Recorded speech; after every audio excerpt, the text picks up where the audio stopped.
So, I just finished recording the rumination for this episode, and I didn't have much to say. I only have about 3/4 of a page worth of notes here. And I even worried about the quality of that particular rumination, but as I went through it, I felt like I really nailed it. Oh, awesome, my computer crashed. It's actually worse than that. My computer didn't just crash. My computer crashed when I was at maybe 20 seconds from hitting conclude, from stopping the recording. This is like a 40-minute video. So in addition to just wasting my time, which I don't have a lot of right now, I wasted what I felt was a good episode. Like, it was really doing well. So I'm a little angry. But I got a schedule to keep, so I'm going to do the best I can to just repeat everything I just said.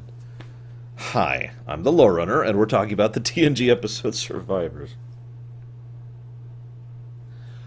First thing I want to share is that, as I've told you guys before, when I was a kid, I used to categorize these things based on VHS, right? And so I had the couple of VHSs, which were the episodes I really liked, which I would watch, rewatch frequently, just pop them right in and watch it. This episode was on that list. And going back as an adult, it's very obvious why. There's a lot of really good quality on display throughout the course of the episode. I want to give a special praise to Mr. Wagner, who actually wrote this episode. And based on that quality alone, it's a bit of a shame we lost him. I mean, from everyone's accounts, he just didn't enjoy working on a science fiction television show like this one. But, I don't know. I feel like he did a very, very good job of this episode. Excellent acting, excellent directing. I always worry, and I said this last time too, I always worry that when I have an episode that I just really like, I don't have much to say about it. I always like to discuss why I like it, but I don't really have much to ruminate upon, to put it bluntly, right? It's a problem I had a lot over in Babylon 5, why the average episode length over in Babylon 5 was like 20 minutes, because it was just, this is great, and then there's this and this and this, and this is great, the end. I want to give a special shout-out to Troi's outfit in this episode. No, in all sincerity, I can't be the only one who, I know I'm not the only one who liked it when Troi finally went into a uniform. Because it always weirded me out that Troi, of all people, would wear something different. Now, if that's her preference, fine, but why is she the only one who does that? I mean, we know the out-of-character reasons for that. But I hope at the very least this light teal, off-center, flowy dress thing she's got going on is at least more comfortable for Marina Sirtis than the previous jumpsuit, which we know was uncomfortable, because, good lord, that just does not look pleasant to walk around in. I feel bad for her. Then again, the uniforms themselves have had varying levels of pleasance to walk around in, although by this point in the show they have actually fully switched over to the new wool uniforms, which are far more comfortable for the actors, and it caused them a lot less trouble, so that's nice. We finally got the actors to not be in pain on set. Anyways, I also want to give special shout-out to Anne Haney and John Anderson. Now, Anne Haney is the woman who plays the wife, whose name I actually can't remember right now, because I'm livid with rage. But she also played Miss Ronan, the judge, the Bajoran judge back in the episode Dax over on Deep Space Nine. And she's a good actress, and she actually managed to add a lot of humanity and simple believability to her role that makes her very endearing to watch. And I really like John Anderson. Some of you may recognize that name. I imagine most of you don't. Sadly, he actually passed away just a few years after this episode, which sucks. Because the man knows how to act heavy and how to act quiet. He's also a bit of a veteran from the Twilight Zone, which is where I recognize him from. And that's the next thing I want to talk about. We'll go ahead and segue here. This episode is basically an episode of the Twilight Zone. It's self-contained. It's got a mystery that is slowly unveiled. It's very tightly constructed. It's very clever in its own right. And it's very character-focused. And it leans a lot on the quality of its acting. Although it does also have a lot of very important special effects, too. Cover that when we get there. And I don't really think that's a bad thing. It's just an interesting approach for how well that formula worked for this. It makes me wonder if the occasional not connected episodes of Star Trek could have been better served by more of this Twilight Zone-y thing. In fact, I know for a fact that the actual creators of Star Trek thought this as well, because they later started pulling more and more of these types of episodes into Star Trek, most notably from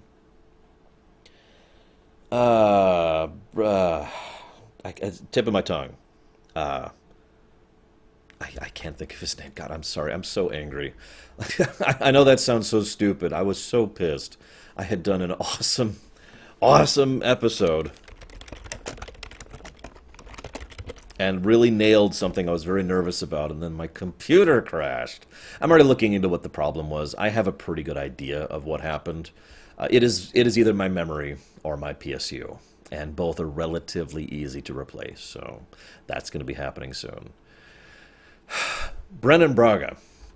This is something that is really showcased in later TNG and in Voyager, when Brennan Braga just kind of kept being asked to shovel out the same type of scripts over and over, which, although not quite as tightly as designed as this one, are basically Twilight Zone episodes. And, if I might be so bold, Brennan Braga, when he really shines, when he's really doing his best, basically pulls off this level or higher of quality of episode. As much as we like to fling poo at Mr. Braga, a lot of people tend to forget that he did some really good stuff on TNG. Anyways, so next thing I want to talk about is the fact that they're responding to a distress signal that was sent 3 days ago. Now, I went ahead and went on a segue last time I did this, so I'm going to do that again because I really feel like this is what we're talking about. How many of you guys have ever played a 4X game or a grand strategy game or a board game, which is like a military war, diplomacy, whatever game, right? I mean, I have, obviously. It's one of my favorite things to do. And I imagine at least a few of you too, you know, Birth of Federation, something, I don't know. One of the things that strikes me most is that there's this situation where you're like building up and you have lots of territory and lots of resources, and your people are happy and your tech level is high and your society is good, and then these undeveloped jackasses who are way worse than you in every way show up, and they've got a stronger military, so they just kind of start eating you as you go. How many of you have had that happen? I'll raise my hand. That was actually one of my biggest problems when I first started playing 4X games way back with Civilization 2 back in the 90s. Now, I bring that up because I really feel like that's where the Federation is right now in history, and I swear this is related to the episode, so hear me out, okay? This is just becoming more and more of a trend, and kind of has been already, and will continue to be for several other episodes in the future, that the Federation right now is in the Winds of Change golden era, right? I've already mentioned that several times. This is, you know, the Klingons are our friends, the Romulans are at a distance, the Cardassians are, you know, we've got a treaty with the Cardassians, we've got a treaty with the Zinkethi, we're not at war with anyone, and I really feel like the Federation at this point in history was just like, nope, everything's fine, woo, you know. And so there's all these colonies, there's so many issues with colonies in TNG at this point in time. There's all these colonies expanding in all directions, and it's not like the Federation isn't supporting them. You know, here's the resources, here's the ships, here's the replicators, here's the communicators, so that when you need help, we can respond to you. And they dandelion out into the stars. And based on certain bits of evidence, which, I'm sorry, forgive me, I don't feel like repeating, I feel like this episode, Rannon 4, I want to say, is not exactly all that far from core Federation territory. I mean, in general, if you were to look at a map of the galaxy of Star Trek, which there's actually several different maps which disagree with each other, but point being, if you look at the map, you can kind of trace the Enterprise D's location-ish based on where they're at in the show. Like, they start out way over here, you know, Farpoint Station, right, and this whole sector out here, and they're kind of out on the fringe, and I'm trying to flip this because it's actually over this direction for me, but you get the point. And then Season 2, they kind of start coming back here, and there's a lot more stuff further in. In Season 3, we go way back in. In fact, we have a lot to do with the core Federation territories, including going back to Earth, which was where we start Season 4. And then we kind of shift over to the complete opposite side, over here to the Beta Quadrant, when we start dealing with the Klingons and the Romulans. So you can kind of track the Enterprise's relative location based on season, based on what's going on. My point for bringing that up is, based on that, and other information in other episodes, and what they mentioned in this episode, it seems likely to me that they are not particularly that far out onto the fringe. This is not exactly a small colony. What is it, 11,000 people, something like that? Whole cityscape? And yet this colony sends out a distress signal, and it takes the Enterprise 3 days to respond. Think about how long that is for just a second. Process for a moment. A superior force which is showing up with guns and raiding intent, that is just pillaging and looting and killing and destroying for 3 days uninterrupted. That is a huge period of time to have between initial contact and first point of response. That's insane. Now, we know the colonists tried to fight back, but by all accounts, they were hilariously outgunned. What the hell is the Federation doing? Like, I'm sorry, I'm already angry about the computer thing, but I was angry before this because this kind of pisses me off. The Federation is basically saying, yeah, we got your back, but where is the back getting here? Now, this is something that, admittedly, is actually in character for this point in history. That's why I said this is the Winds of Change golden era thing. Yeah, everything's going well, and there's a lot of positive things that happen as a result of this period of time. Having a counselor on the bridge of the Enterprise is really the best point I could ever mention for what this era of Starfleet is like.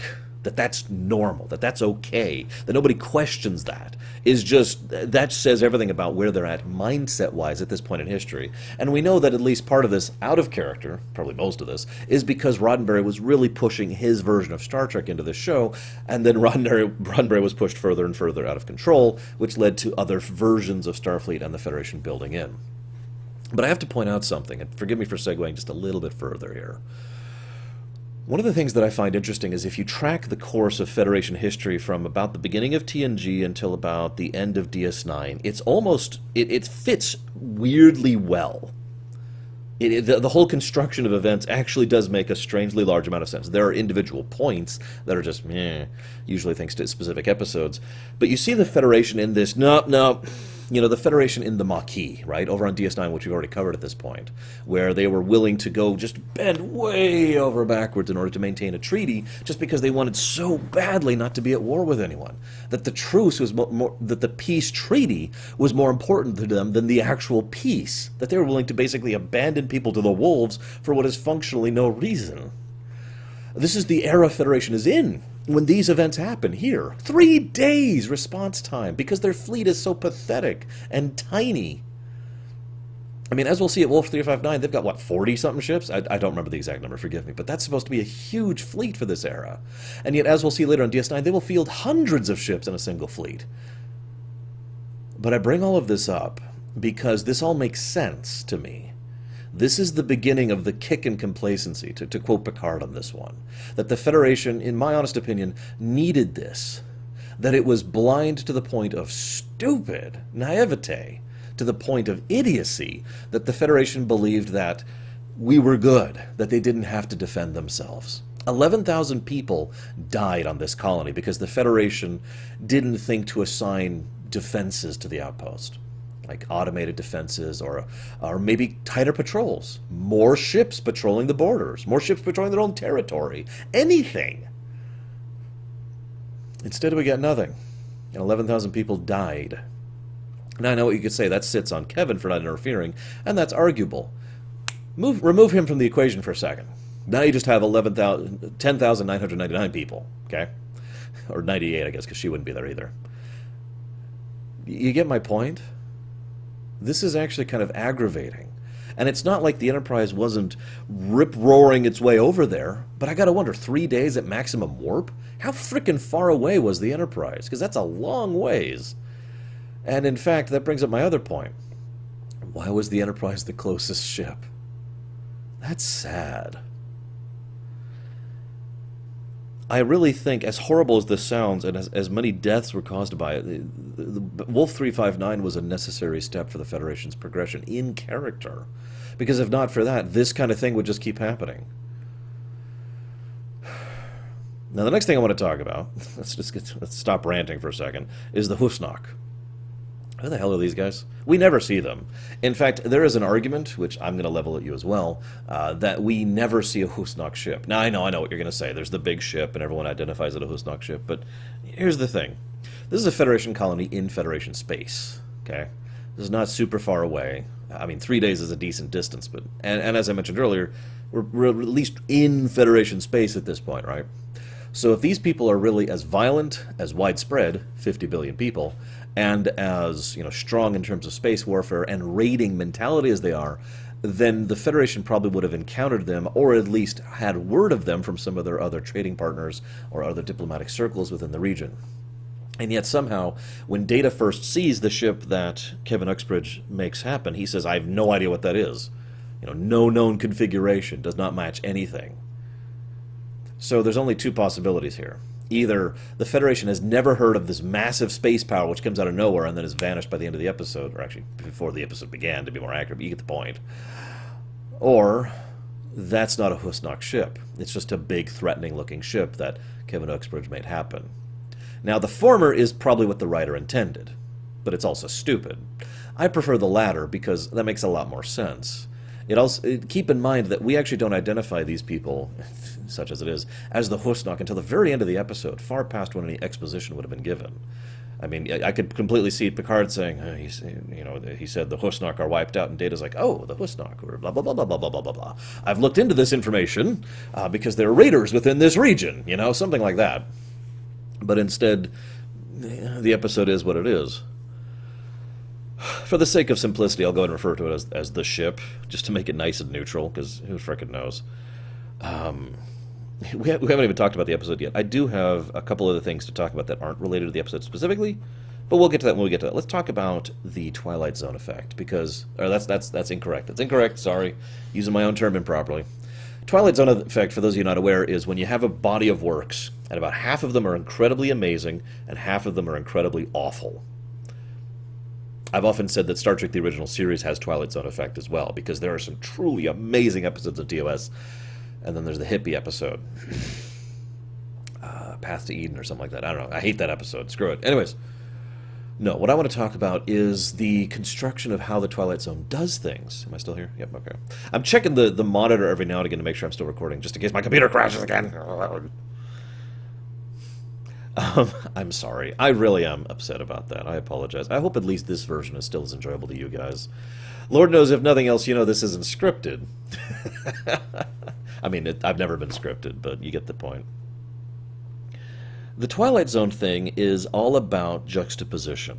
It's all about presenting something that under other circumstances is completely normal, but then changing the context just a little, just enough so that it becomes incredibly weird. Too many people, too many authors, in my opinion, try to write weird by writing about bananas that explode into confetti that's on fire and shoots donuts, right? Like, that's weird, but there's nothing there.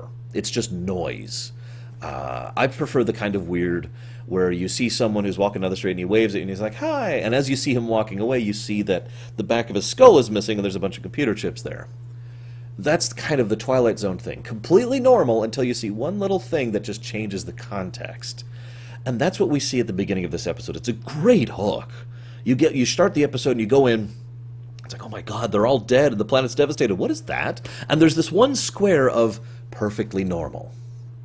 I actually wrote down in my notes, there's a square of fine. Because everything's just fine right there. There's green, there's a house, there's two people, they're just hanging out. It's fine, everything's fine. Huh? And of course, that's totally normal. But in context, you get it? I love that. So then they go down, and Riker's there. Let me just say something else. I hate to step out of the episode one more time. I've got two more things out of episode to talk about. Just bear with me, please. One of my biggest complaints, speckled throughout Season 1 and 2, is when the characters would act out of character. Now, I know that there's a little bit of historical baggage going with that, because obviously I've seen these characters many times in 7 seasons and 3 movies. 4 movies, God, right, I forgot. Nemesis actually did exist. It wasn't a nightmare. Oh, God! The point being, we've seen these characters for a long time, and so we kind of get how they're supposed to act. But I bring this up because one of the things I felt very strongly about that was a problem in early TNG was that occasionally the characters would just not act in character. And I've been pointing this out as we go through Season 1 and Season 2. It's not always. It's just every now and again it's just, huh? What? It's just, they act off. Even at the time, they act off. But from this point, Season 3 onward, with very few exceptions for the most part, the actors and the characters are portrayed in a fairly consistent manner. And that's the key difference. For all of the crap I fling at both Michael Piller and Rick Berman, especially Rick Berman. I'm sorry, quick aside, I literally have the pillow that I usually punch. That's Rick Berman right over there, so I'm actually pointing at him right now. Anyways. You're coming on screen soon. You better watch yourself. For all the crap I fling at both Michael Piller and Rick Berman, I do have to admit I very much agree with what they did to try and overhaul TNG. I already have mentioned some of this, but one of the biggest things they did was they tried to aim for a greater consistency and believability. That comes in the way they present the ship, and the technology of the ship, and the actors, and the way they portray the characters. Those are the two really big things that they pushed, and in my opinion, it shows. It feels more like we're watching a consistent show rather than a sequence of events that happens to involve the same actors. In other words, it makes me feel more that I'm watching a series of events that are happening rather than watching a TV show. I know that sounds like a weird way to portray that. I hope at least some of you understand my incredibly terrible phrasing on this. But a lot of characters, the biggest ones being Troi, Worf, Riker, and Picard, excuse me, all act very in character in this episode. And I quote, "Good tea. Nice house." Very Worf. But the reason I bring this up is because of Riker. They go down to the planet, and Riker's there, and Riker is very understanding, polite, and diplomatic. Now, I like that. It makes perfect sense in hindsight, too. It's not because he feels threatened. That's not the problem. He sees two survivors of a devastating attack. He has no idea why they survived. Maybe they were hiding. Maybe there's some weird alien thing going on. He has no idea. This is just a giant puzzle. A big question mark. Very Twilight Zone-y. And so he approaches them as if they would be devastated, in shock, willing to lash out at anything around them. So he is very measured. He doesn't insult them. He doesn't accuse them of anything. One of them literally strings him up by his foot, and as he's hanging there, he just says very calmly, "Hello, I'm Commander Riker, USS Enterprise. I'm here to investigate what's going on with this, blah, blah, blah." And then, of course, later on, and there's another nice touch here, there's a bit where he says, "I would like to look into your house. May I go in, please?" And the guy says, "Are you accusing me of anything?" Riker says, "No, of course not. I want to figure out what's going on. May I please go into your house?" Note he refuses to go forward without permission. He's very diplomatic about the whole thing, and I like that, because that is Riker right there. Riker and Picard really have the same command style, very fatherly. They approach things from a very, we're trying to meet in the middle. Both of them are willing to be steel if they need to be, but that's like underneath all of the layers of silk, right? So now is where I rant about something again. I know. One of the things that bothers me about recent science fiction is the tendency to portray things on a scale that makes no sense. Now, this is related to Doctor Who syndrome, which I've complained about so many times in all of fiction. It's one of my biggest peeves in writing, in general, is Doctor Who syndrome, and as you know, there's my two big not even pet peeves, those are my two big real peeves right there when it comes to writing.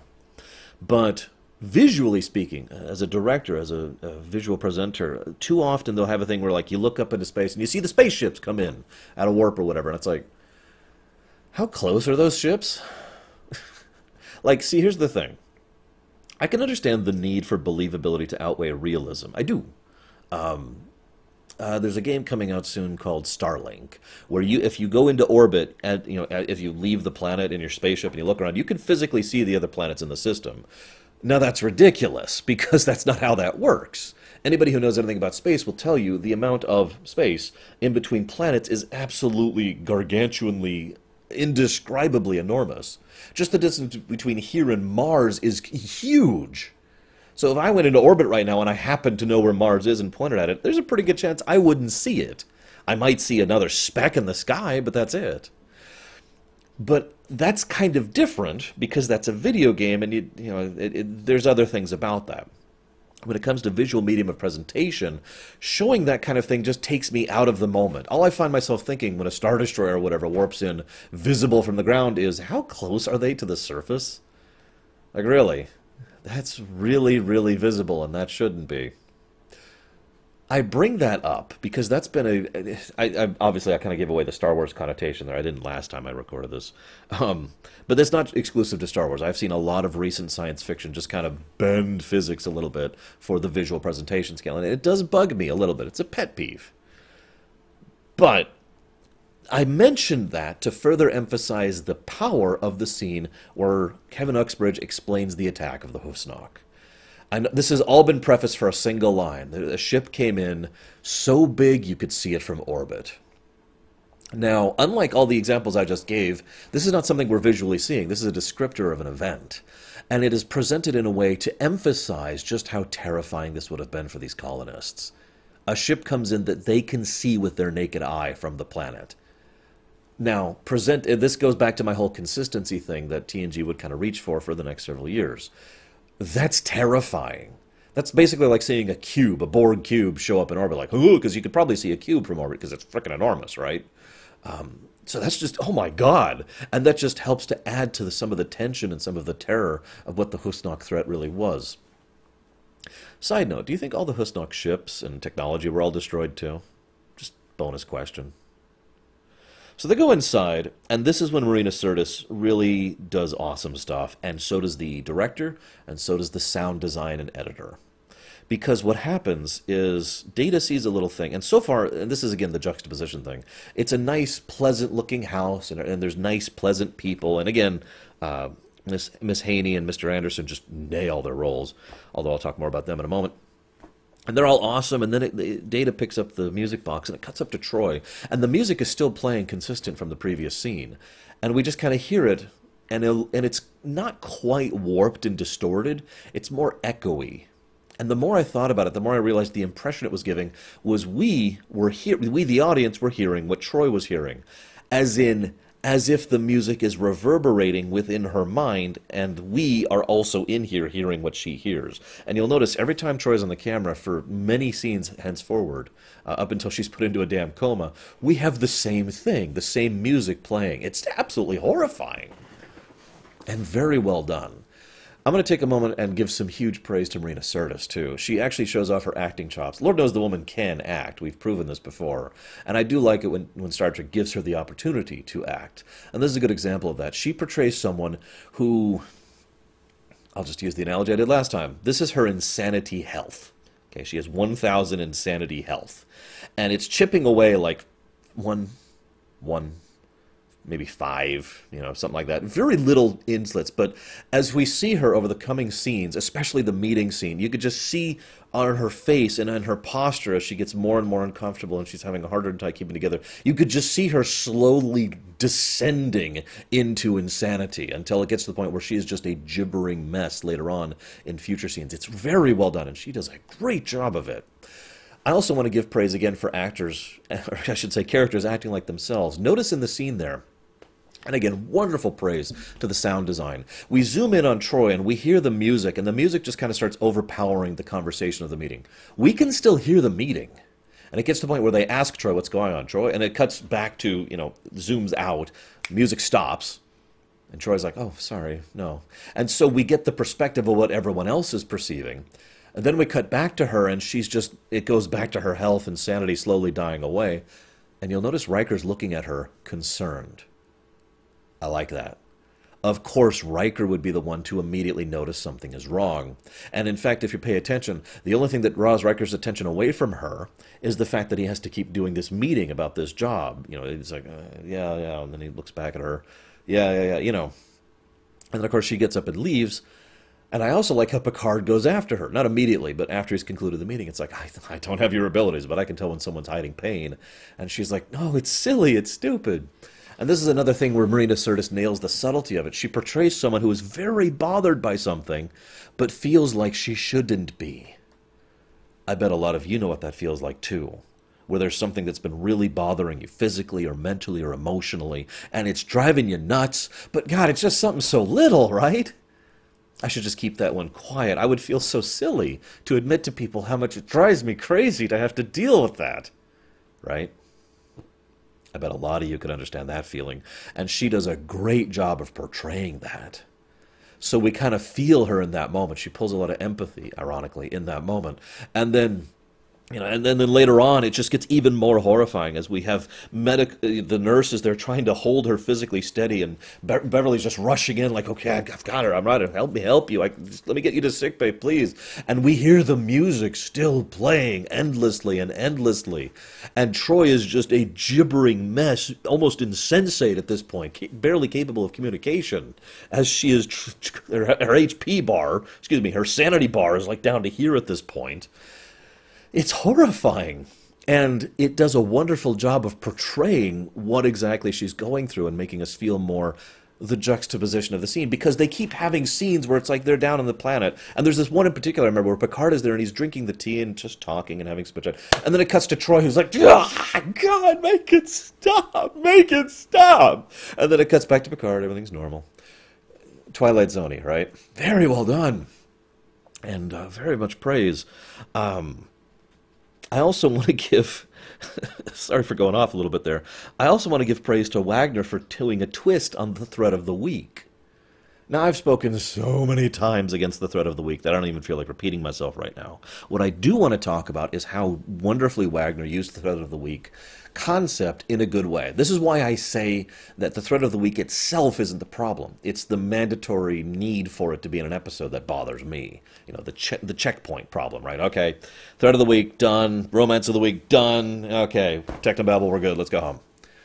By the way, note that Technobabble hasn't really entered TNG yet, or Star Trek in general. Think about that for a second. We're in Season 3. Anyways, so the threat of the week is obviously the Husnock. Oh my god, big ship, da-da-da-da. There's no threat there. There's no threat there. Well, obviously the threat of the week is the music in her head, which is a very personal threat. I like that. But maybe the threat of the week is Kevin. No, he's not a threat. You get it? They satisfied the need for the big, terrifying enemy of the week and wove it into the plot so naturally that it wasn't actually the threat of the week. Even though functionally the Husnock would actually be a threat of the week if they were actually there, by all accounts, by all of the information we do have about them. It's like, oh my god, it's a Husnock raider, let's go, you know. I also want to say praise. In hindsight, all of the hints about what's going on make sense. I mean, you could kind of tell initially, but if you pay attention to the sequence events, you know, ship shows up, does a few attacks, 40 megawatts. Remember that for a second. So 40 megawatts, okay, that's nothing. That's pathetic. Why is this even a thing? All right, I guess fire back, whatever. Hang on. It is 1,000. I can't math. Anyways, so, hang on. I'm just going to pull up a calculator really quick because apparently I can't math. I felt like I did a calculation wrong on camera last time. Anyways, I'm going to keep talking while I do this. So, you know, the Husnock show up, and it fires at them, and obviously it can't do that much damage because it does almost no damage to the shields of the ship. They even make fun, oh, this will be over quick, if you know, Riker says that, if that's really all they can accomplish, right? So, hang on a second.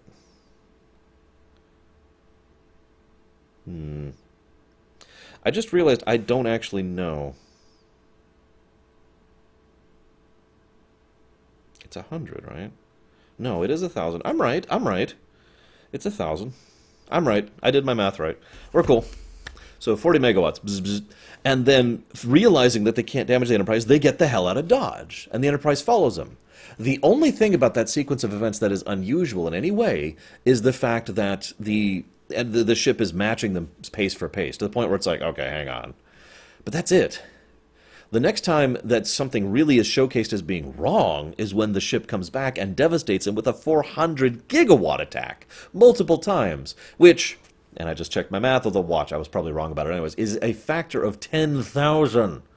10,000 times the damage of what they were just doing. That's insane! So that's the moment where it's like, okay, something's up here. But again, you can kind of see how all of this is about trying to drive the crew away. Picard goes back down, offers a replicator. They're surprised to see him.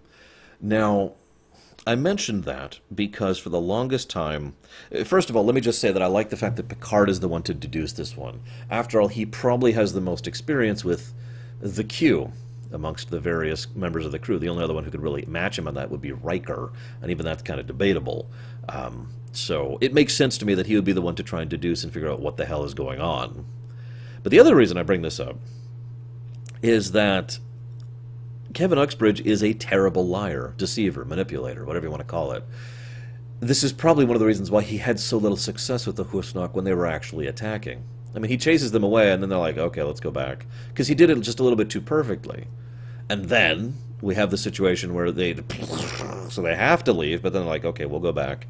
And then they do the worst thing of all. Picard approaches this very scientifically. He says, okay, I'm going to test my theorem. So he goes down, and he says, hey, you don't have to come up with the ship. That's fine. Your business is your own.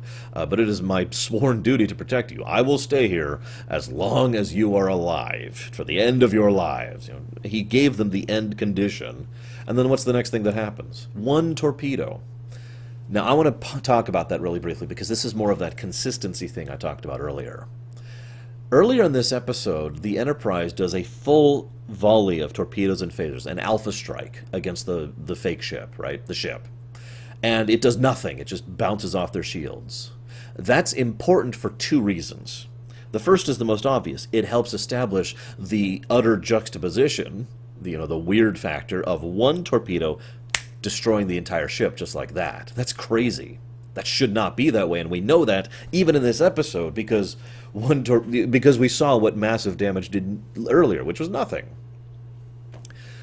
But the other reason it's significant is most ships should not be destroyed by one torpedo blast. Even a bird of prey with its shields down wouldn't be destroyed by one torpedo blast. At least not like that. It would be severely damaged, of course. But that's only from this point onward.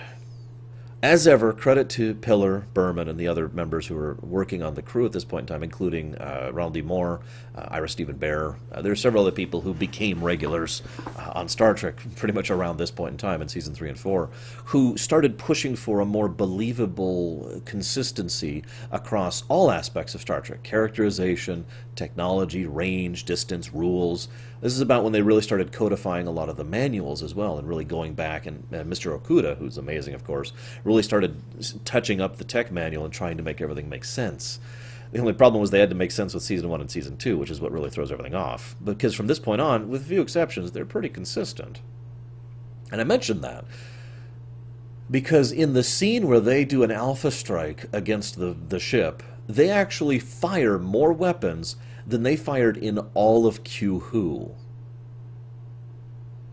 Now, if you don't understand my point, I'm going to try and explain this as best as I can. This is one of those make sense in my head things, so please forgive me. The point is, up until now, budget limitations, special effects limitations have very much hindered the spaceship battle aspects of it, the combat capabilities of the ships, to the point where one or two blasts were a big deal. One torpedo was a big deal. One phaser blast was a big deal because that was all they could afford to show. And so, and even in the cases where there were more than one or two shots, it wasn't shown there, it was shown on the ship rocking. Oh yeah, that's another aside. They do a lot better job of the ship rocking from Season 3 and onward. That was really shown in Evolution, actually. But here, because TNG has finally started being popular, the Nielsen ratings are starting to come in a favorable manner, the studio is starting to support them more, the money is more there than it has been before, they're able to do this, not just so it's flashy and cool looking, which is important, but also so it's consistent, so we can see a Galaxy-class cruiser doing what that ship should be capable of. It adds believability to the setting, and as such, the show. Right? Because from this point onward, we're going to see a lot more consistency when it comes to that, with very few exceptions. Really, one of the only exceptions is actually yesterday's Enterprise, and we'll get there when we get there. So, they destroy the ship. And this is when we really have to praise John Anderson. Now, I haven't talked about him that much yet. He does a really good job of portraying two presentations of his character throughout this episode. The first is the man who is emotionally in shock. Remember, it's only been 3 days since all of this happened. All of these citizens were killed, along with his wife. And he wiped out an entire species, and probably their ships and tech, too. 3 days. Do you think that's enough to recover? Look at what he did in that absence. He hasn't gotten over it. He isn't like, okay, whatever. He is completely paralyzed by this. And you could tell because the first thing he thinks to do is just recreate the land and recreate his wife and say, okay, nothing, nope, didn't happen, nothing happened. He is straight up, it's not coping, there's actually another word for it, but he's not coping is the point. He is blinding himself to the reality. And then the ship shows up. And this is so apparent, especially in hindsight, when you rewatch the episode and you see how he acts to Riker and how he acts to Picard. How he's very quiet, very taciturn, and very perfunctory. You could tell he's not capable of lying properly, especially since it's never really been a thing for him. He's never had to be like, oh, yes, no, this horrible mystery, such and such, right? In fact, it's even more apparent because he's really awkward or hesitant when he says just about anything involving what happened, except when he starts talking about what actually happened. He does tell the truth in several instances, and it's noticeable, especially in hindsight, especially when rewatching, because he says it so much more smoothly and easily. He talks much more naturally about that because he doesn't have to make anything up. He doesn't have to deal with it. It's just, and he just shares it. The other portrayal Mr. Anderson gives is that of the person who is absolutely devastated with grief when he finally reveals all of this. And this is where the actor shines. He just gets across the gravity of the crime that he has committed. His performance helps sell me more than the number 50 billion does, because his performance is far more human and far more relatable, and so we can have some more nuance to that number. It's just a number. But here we have someone who is absolutely devastated, having wiped out a species. And I have to give special praise to Miss Haney as well, Anne Haney. You'll notice every time they go down the planet, she's the one who talks the most. She's the one who is basically the face of the duo. And that makes a degree of sense. Not because she's being controlled by him, because she's not. I'll talk about that in a second. But also because of the way that it's just her personality, her nature, to be this way. But we're not seeing him as he is supposed to be. We have no idea what he was like before this incident. He was probably completely different. We're seeing a man who is struggling with grief and post-traumatic stress of the most severe matter possible. He himself describes himself as literally being insane after what happened. And that brings me to his powers, which I want to talk about. Because I've heard many people for many years nitpick his powers as if they don't make sense. And that makes sense if you are to presume he has the powers equivalent of Q. Here's where we have to talk about magic in a Star Trek show. Bear with me, please. If I don't really have much else to say after this. This is the last thing I have to say. So make of this what you will. But I would say strongly that the Dowd, Mr. Kevin, Mr. Uxbridge, does not actually have power at the level or extent of the Q. There are pretty known and strongly defined limits to what he can do. And I also have a theory, which is never stated at all in the episode, but after having rewatched it with this theory in mind, I think it's true. As ever, I'd love to hear your thoughts. So magic, right?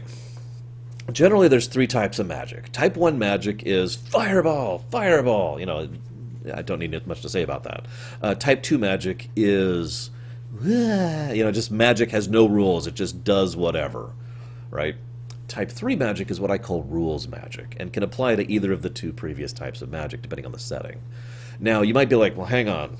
Rules magic, that just means like casting a spell, right? No, no, no, no, no. Because when I say by rules magic, I don't mean shigamagoo, and then a fireball comes out, right? And then it makes everyone in the area healed and like you a lot. Points if you get the reference. But that's not rules magic. That's just a spell. That's using magic. Rules magic is, and this is using a specific example, every time you blink, you take 1 point of damage. You know, you get hurt. It hurts every time you blink. That's rules magic. Now, if you don't understand, and this is getting into some world building, you know, how settings work concepts. If you have, you know, rules magic has to exist with a preset set of conditions. It's basically a program. If you are using magic to make someone hurt every time their eye blinks, you have to maintain that, right? This is what the Q would do. A Q would be able to have the perception and the range and the speed and the reality altering necessary to know that you have blinked and to basically cause you damage. Basically, each time they are doing that, each time you blink. Make sense? But rules magic is fire and forget. You write the program, each time this happens, this reaction occurs, and then you walk away from it, and it just keeps going without you. Make sense? Rules magic's kind of tricky to use properly in settings, but having rewatched this episode, I think everything he does is actually rules magic. The way he functions with the ship especially. Because one of the biggest questions is always, how can he be so surprised at the presence of the ship and the fact that they're here if he can literally affect things from billions of light years away? We have 2 demonstrations of this. First, the fact that he can all of the Husnock away, and second, the fact that he's able to affect both Troi and the ship as they're zooming away at warp Gabrillion. That's hell of range right there, and yet he's still surprised when they come back? That's very strange, unless what he did was say, okay, make a ship, don't hurt them, shoot at them, run, and keep ahead of them. And then once he set that program, it's fire and forget. He has no perception of that. He has no awareness of what's going on. He just has set up that and he's walking away. Same thing with all the other encounters that he does in orbit with the ship that's, okay, I want to do some serious damage this time, really shake them up. Don't hurt them, don't kill them, just do a lot of damage and then push them away from the system and then get in between them and the thing. Them and the house. And then, of course, the third one is run up, ignore them, come down to the planet, shoot down here, remove this, we'll temporarily remove this. 3 hours is probably good. And then, oh yeah, make the ship super destructible. Just, and then all of that happens. Probably the biggest example by far is the music in Troi's head, which is, God, so goddamn horrifying. The idea that if a Q was doing that, to continue using the example, if it was a direct reality warper, the moment that Q stops wanting to hurt her, then it would stop happening, because they have to maintain it. But in rules magic, with the way Uxbridge does it, he has to go and actually remove the program himself. He has to actually go down to recorders and stop the program, stop the rule, in order to cause her to be free from that. And I think that makes a lot of what he does make a lot more sense in hindsight. I often wonder how much that was deliberate, actually, because it lines up a little bit too neatly. My final thoughts, please don't crash, computer. My final thoughts are about what to do with Uxbridge. I've heard people debate this for years, and I am very much looking forward to your guys' thoughts and comments on this. What do you do with him? He has killed 50 billion people. What do you do with him? How do you try him? How do you judge him? What legal basis do you use for that? How do you approach that? And that's assuming you choose to. Picard ends up not choosing to. And I agree with that sentence. I want to explain why, though. First of all, it is worth noting that this man is... How do I put this properly? This man is someone who very much gives me the impression that he is going to die on this planet with his fake wife. Now, this is presumption, but I always got the strong impression that after he'd been wandering the universe for how many thousand years, and then he meets her. And he truly loves her, like actual, real love, right? And then, not like, oh, she's so pretty. No, real, legitimate connection. And ends up saying, you know what, I'm going to spend the rest of our lives together. And basically is willing to die in order to end his life with hers. I got the very strong impression that not only that was true, but this is still true with his fake wife, who will eventually pass on, that he will then similarly pass on with her. He has basically already sentenced himself to exile and death, a rather comfortable one, but nevertheless true. The second point, and this is far more important, this guy could literally do all humans die. Right? Rules magic. Remember, by the way it's presented, if there is a limit on its range, it's huge. And if there's a limit on its scope, it's huge. So this is the kind of person who the only reason he is willing to go with you and to submit himself to you is because of his good graces. And we already know, for total certainty, that under the right set of circumstances, or perhaps, if you will, the very wrong set of circumstances, he can snap and in an instant do something really horrible. We also know he can't undo it. This is another reason why I call this rules magic, because rules magic, the way it's usually applied, is not a thing that can undo. There's no Control-Z. You can't write a rule that says this person gets back up. You can write a rule that says recreate this person, but it's not the original. The original's dead. He can't res all those colonists. He can't fix that whole colony, and he can't bring back the Husnock.